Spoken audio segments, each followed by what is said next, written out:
Hello, everybody, and welcome back. Today we're going to be talking about arithmetic series. Now, not arithmetic sequences, but arithmetic series.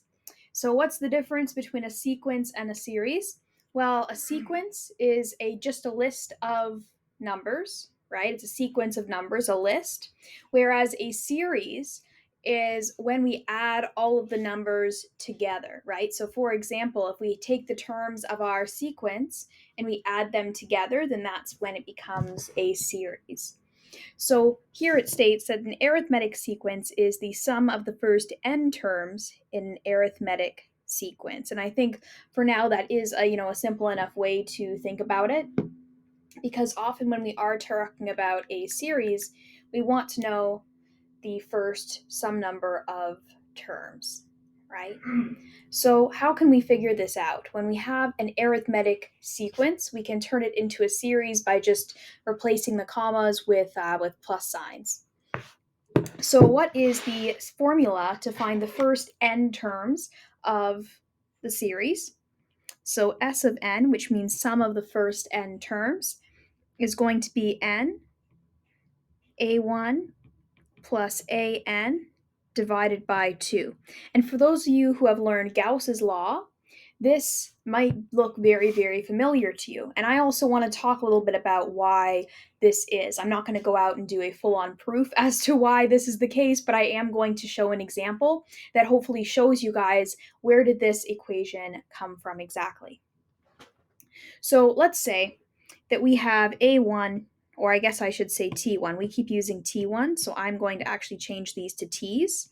My apologies, because that's the notation we've been using throughout, and I want to be consistent. So let's say we have T1, T2, T3, etc., all the way up to T n minus 2, T n minus 1, and T n. So one thing you'll notice about this, let's say I want to add up all of these values. Well, I can add up T1 and Tn and get some number. I don't know what it was going to be because this is just a general thing.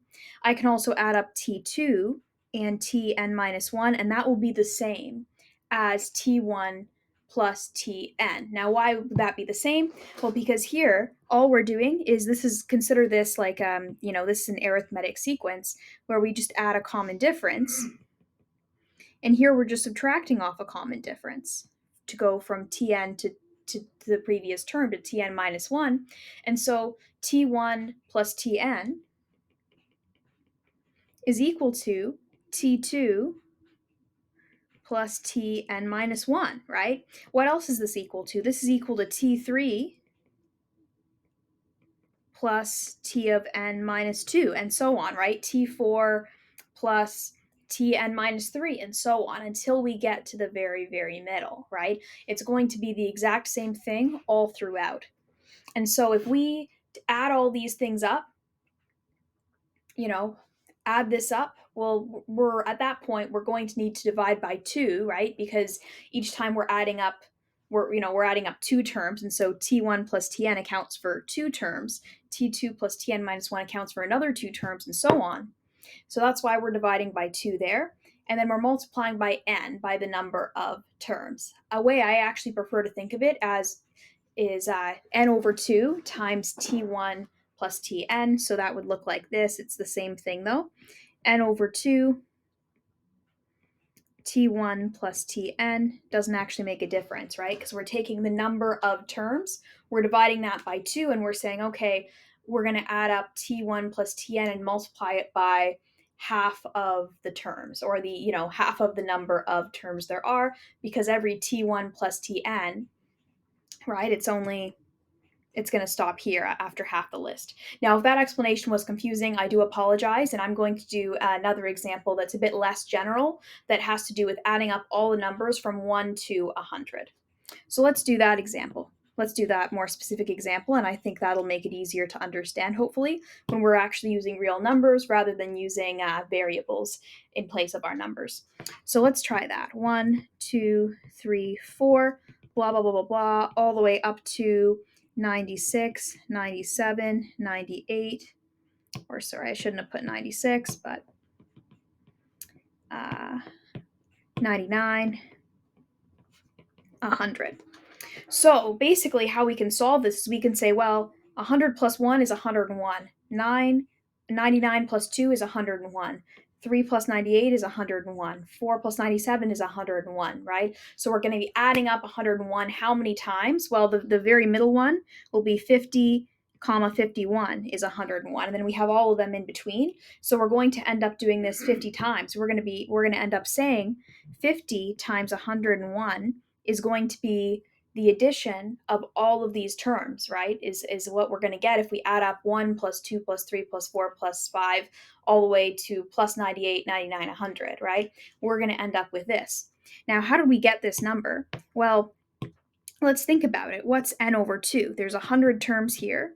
Divide by 2 is 50, right? And we're doing this 50 times tn, T1, which is 1, plus Tn, which is 100, which also happens to be the same as all the other pairs, right? So if we plug it into this equation, we will still get the same answer of 50 times 101, right?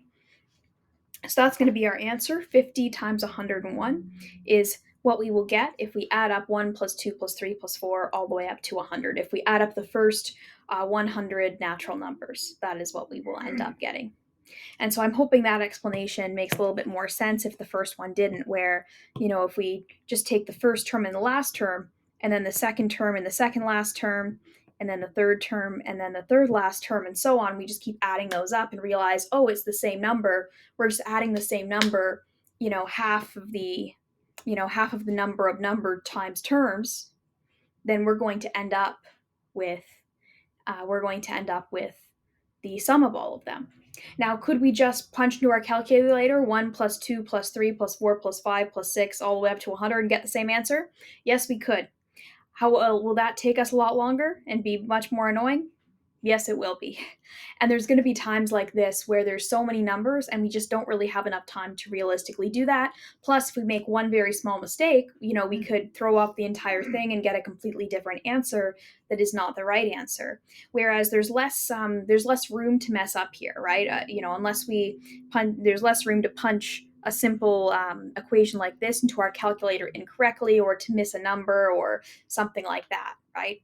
Same way with whenever we're finding the mean of 10 numbers, it's a lot easier to just use the mean button in order to do that, as opposed to trying to type them out and then divide by the number of numbers, because there are just so many numbers and it's easy to make a mistake, right? Even though we do know how to do it, we do understand the concept of the mean. So that's an explanation on why this equation is the equation that it is. Now, will this come up on your test? Probably not. Honestly, in most cases, you're not going to be asked to prove this or to show why this is true.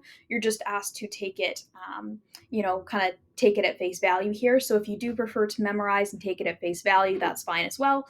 But I do always like to, whenever I can, give an explanation for why an equation is the way it is, right? Why is this true? Don't just take it from me. So let's go through with this equation, this next example here. I'm actually just going to move this down. There we go.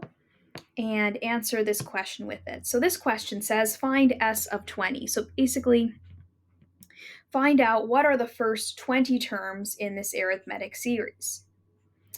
2 plus 11 plus 20 plus 29 plus blah, blah, blah. So let's do that. Now you might be wondering, well, we don't know, we have two unknowns here. We don't know S of 20, and we also don't know T of n, right? We don't know what's the 20th term of the sequence. And that is true, we don't know. And so what we're actually going to have to do first is go back to the equations we used in the previous videos and find out what Tn is first. And then once we figured out what is Tn, we're going to be able to figure out what is S of 20. So let's first find out, well, what is T of 20? What is the 20th term? Okay, so the 20th term is equal to the first term, so T1, plus n minus 1 times d, or I guess in this case I've already specified that it's T of 20 we're talking about, so I should right away plug in 20 minus 1. And we do know the difference, and we do know the first term. So the first term is just 2, right? The very first term here is 2. And what's the difference? Well, what's the difference between 2 and 11? Well, it's going to be 9, right? And so that means the common difference must be 9 every single time, which it is if we keep looking, because again, the common difference is always the same number all the way through our sequence or series. Okay, so let's figure out what that is then. Let's grab our calculator. 9 times 19 is 171 plus 2 is 173. So the last term, or the 20th term rather, is 173. So now we have T1. We know that T1 is 2, T20 is 173, and that n, the number of terms, is 20. So now we're able to plug this in to our S of 20 equation and find out that the answer is 20 times 2 plus 173 divided by 2, right? And thinking about what we said before, why is this the case? Because 2 plus 173 is 175. 11 plus, the next number is also going to be 175. 20 plus that third last number, it's going to be, also 175. So all of them are going to be 175 over and over and over. And we're going to do that addition 10 times, right? Because there's 20 terms. So therefore, if there's 20 terms, there will be 10 pairs of terms, right? So, going back to kind of why does this work, that's going to be why. So let's do that. So we have 175 divided by 2 times 20 is 1,750. And that means that the sum of the first 20 terms,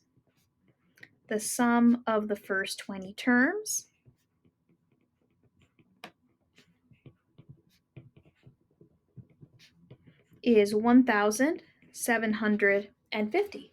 And voila, there you have it. All right, let's do this one next. Here it says for the arithmetic series, it looks like this. Find S of 10. So find the sum of the first 10 terms. Okay, so let's do that. Let's go ahead and go through that example. Now again, we have the same problem that we faced last time where we don't know what term 10 is, and we need to know what term 10 is in order to figure this out, right? So let's find that out. I'm just realizing there's an alternate way of doing this because there's only, we're only adding up the first 10 terms, but let's do it. Let's stick to the book. Let's do it the way the book would want us to do it. Even though there are other ways of figuring this out as well, I'm just realizing that don't involve just, finding all the numbers and adding them up. There's plenty of ways. But let's do it to the book because this way will always work, and it's about consistency. So term 10 is what? Well, term 10 is the first term, which is 45, plus n minus 1, which is 10 minus 1, times d, which is the common difference, so that's negative 6. So that means the 10th term is 45 plus 9 times negative 6, which is 45 minus 54, which is negative 9, I believe, negative 9. So therefore, the 10th term is negative 9. All right, so what is the sum of the first 10 terms? Well, that's going to be n over 2, n times t1 plus tn over 2, or I should say this is s of n, and so s of 10 is going to be equal to 10 times 45 plus negative 9 divided by 2. And that's going to be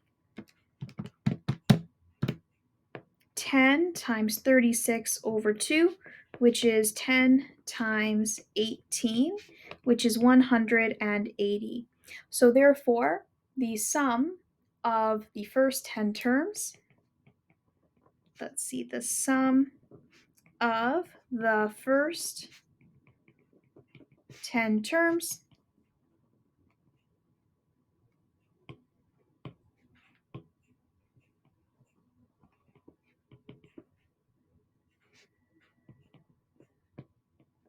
is 180.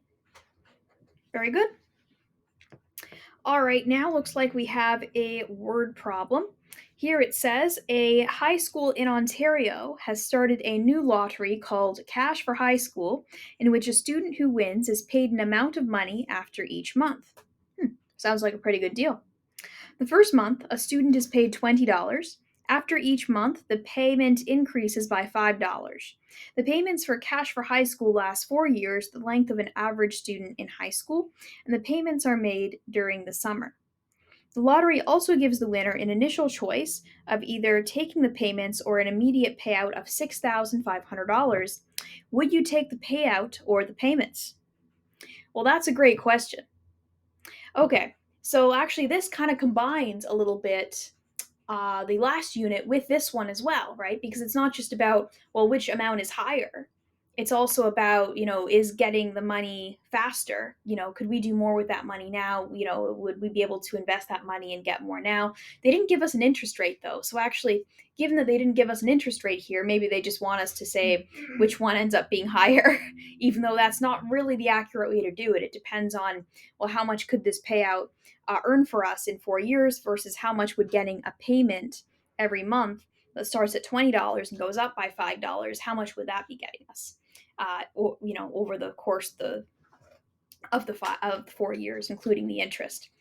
But yeah, I don't think they want us to say that. I think they just want to know which one is higher is going to be what they're looking for.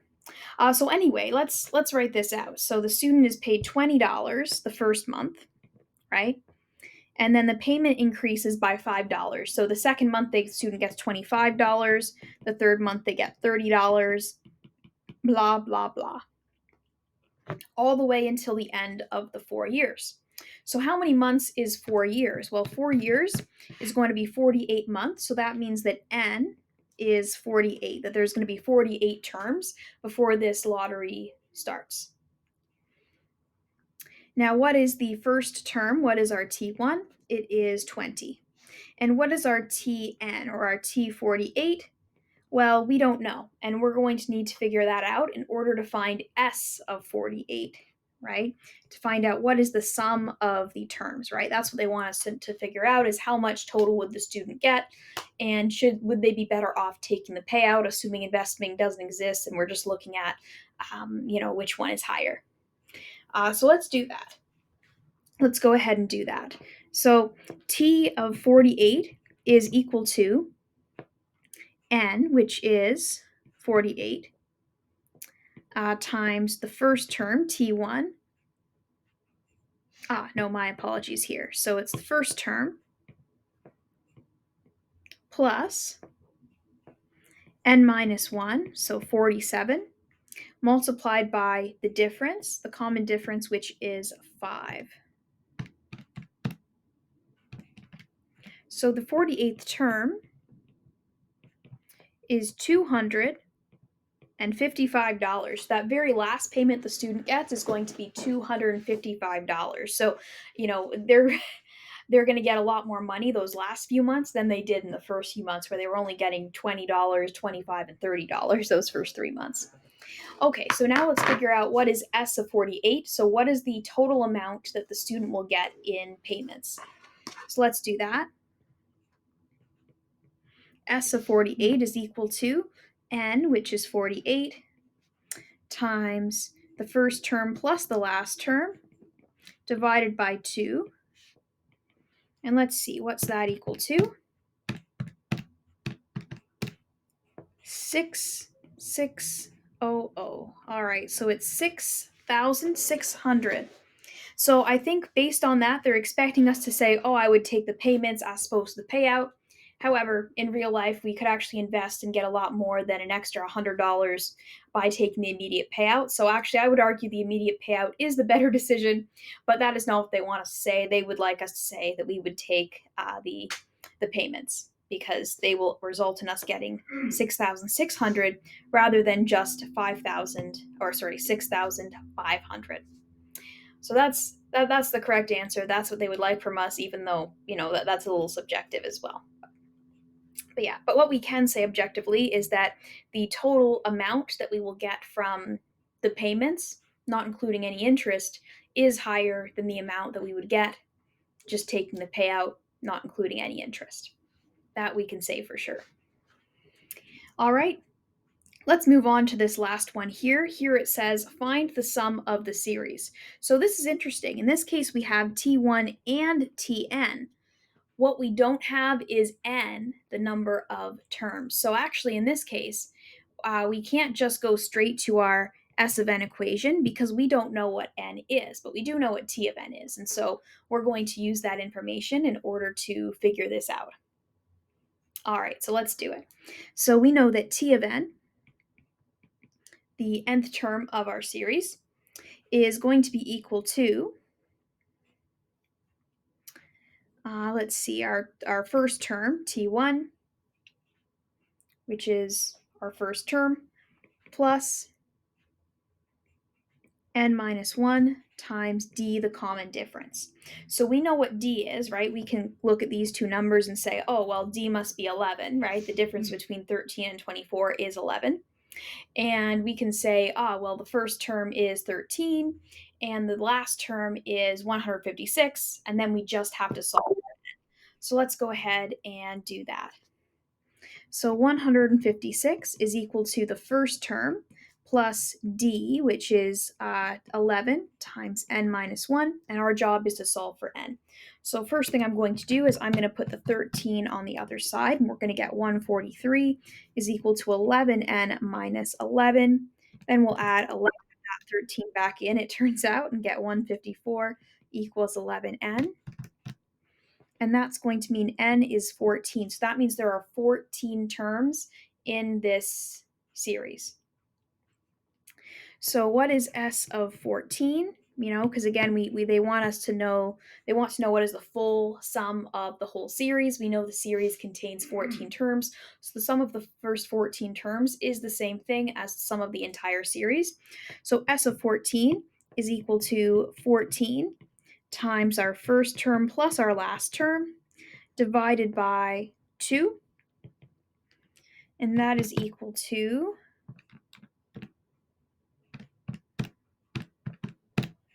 1,183. So therefore, the sum of the series